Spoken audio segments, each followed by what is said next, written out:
গুচি গ'ল অসমীয়াক এই ইনচাল গালিটো দি আৰু এই গালিটো এতিয়াও আমি সন্মানেৰে ল'ব নাজানিলেও এতিয়াও আমি এই গালিটোক এনেকে লওঁ যে খাৰ খোৱা অসমীয়া মানে আমাৰ একো নাই মানে খাৰ খাব জানো কিন্তু এই খাৰ খোৱা অসমীয়াই কি কৰিব পাৰে হিষ্ট্ৰী আমাক কৈ গৈছে আৰু হিষ্ট্ৰী কেতিয়াও পাহৰিব নালাগে আৰু এই কথাখিনি মই এটা ভিডিঅ'ত পালোঁ আৰোহণ নামৰ এটা ইউটিউব চেনেল আছে তেখেতে ধুনীয়া ধুনীয়া হিষ্ট্ৰীৰ ওপৰত ভিডিঅ' বনায় তো এই কথাখিনি মই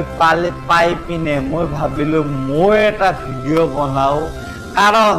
তেখেতৰ পৰা যিখিনি